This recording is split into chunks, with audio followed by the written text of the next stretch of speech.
सब हमारे YouTube channel math with Umesh में आप सभी का हार्दिक स्वागत है।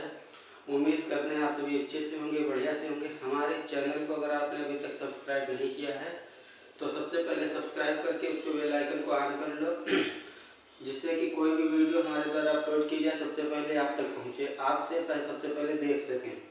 हमारे यहाँ पर math, reasoning, Hindi chapter wise करवाई जाती है, जिसमें चैप्टर होने के बाद उसकी प्रैक्टिस करवाई जाती है। प्रैक्टिस सेट के रूप में प्रैक्टिस क्वेश्चन करवाए जाते हैं। तो चलिए इस तरीके से ही क्वेश्चन हम आपको करवाते हैं। ये रहे आपके सामने क्वेश्चन।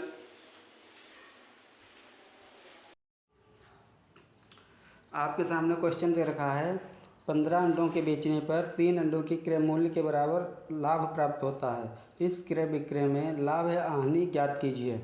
जब कोई वस्तु के बराबर लाभ या हानि होती है तो हम दो तरीके से क्वेश्चन करते हैं। एक तो नॉर्मली ये दे रखा है आपको अंडों के बेचने पर 3 अंडों के क्रय मूल्य के बराबर, एक होता है अंडों के बेचने पर 3 अंडों के विक्रय मूल्य के बराबर।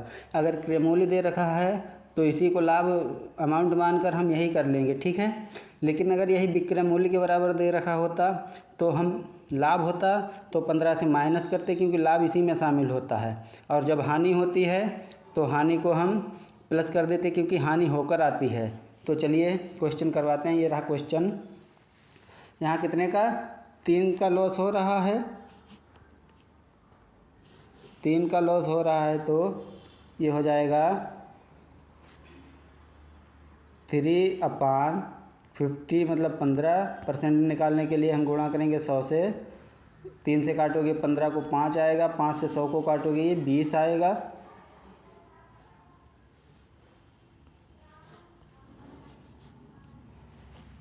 ये बराबर करोगे 20 आएगा।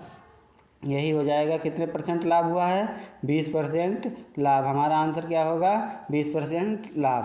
तो चलिए ये रहा आपके सामने एक अगला क्वेश्चन। ये समझ में आ गया होगा आपको, ठीक है। ये रहा क्वेश्चन दे रखा है 24 संतरे बेचने पर 4 संतरों की क्रय मूल्य के बराबर हानि होती है। यहाँ पर मुझे कुछ नहीं करना, वही सब कुछ रखना जितना हानि हो रही है फ़ायदा हो रहा है। 4/24 गुणा परसेंट निकालने के लिए 100 से करेंगे तो 4 से 24 को काटेंगे 6 आएगा, 6 से 50 को काटेंगे 100 को काटेंगे तो ये आएगा आपका 16 सही 2/3%, ठीक है। क्या हुआ है, हानि हुई तो हानि आएगी और यही आंसर हो जाएगा। कितना हो जाएगा, 16 सही 2/3%। या पॉइंट में दे रखा होगा तो 16.66 दे रखा होगा। समझ में आ रहा होगा आपको। 2 क्रय मूल्य के बराबर हो गए। अब 2 क्वेश्चन इनसे डिफरेंस मतलब विक्रय मूल्य के बराबर देख करवाते हैं। ये रहे आपके सामने क्वेश्चन दे रखा है रामू 33 सेब बेचकर 11 सेबों के विक्रय मूल्य के, वहाँ क्रय मूल्य दे रखा था, यहाँ विक्रय मूल्य के बराबर लाभ 33 सेब बेचे हैं, जिसमें से उसने 11 का लाभ प्राप्त कर लिया। तो कितने खरीदे होंगे, 22 खरीदे होंगे, है ना। 11 का लाभ प्राप्त हो गया तो यही हो जाएगा 33 - 11 बराबर 22। कितने का क्रय मूल्य, क्रय कितने किए होंगे, 22। 22 पर कितने का लाभ हो रहा है, 11 का। यही हो जाएगा 11/22 गुणा 100। 11 से 22 को काटोगे 2 आएगा, 2 से 100 को काटोगे 50 आएगा, बराबर 50% क्या होगा, लाभ होगा, ठीक है। समझ में आया। 33 में लाभ भी शामिल है क्योंकि विक्रय दे रखा है, इसलिए समझ में आ रहा होगा आपको।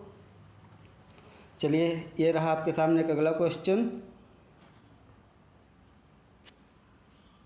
क्वेश्चन दे रखा है श्याम 65 नींबू बेचकर 13 नींबुओं के विक्रय मूल्य के बराबर हानि उठाता है। हानि उठाता है मतलब अपने पास से दे देता है। तो उसने कितने खरीदे होंगे, 78 खरीदे थे, 65 बेचे, 13 उसको हानि चले गए, तो कुल कितने, यही होगा 65 + 13 बराबर 78। 78 थे उसके पास, 65 बेचे, 13 की हानि हो गई, मतलब तो 78 हो गए ना। अब यहाँ पर हम करेंगे 13/78 गुणा 100। 13 से काटोगे 6 आएगा, 100/6 को हम लिख सकते हैं 50/3 या फिर 16 सही 2/3% क्या हुआ, हानि हुई है उसको। ठीक है, उम्मीद करते हैं क्वेश्चन अच्छे से समझ में आए होंगे। कमेंट कीजिएगा, शेयर कीजिएगा वीडियो को। इसी तरीके के आगे क्वेश्चन करवाते हैं। प्रॉफिट एंड लॉस चल रहा है। जब कोई वस्तु किसी वस्तु के बराबर लाभ या हानि होती है तो हम क्वेश्चन को इसी तरीके से करते हैं। यही टाइप करवा रहे थे आपको। आज के लिए इतना काफ़ी, मिलते हैं नेक्स्ट वीडियो में। ठीक है।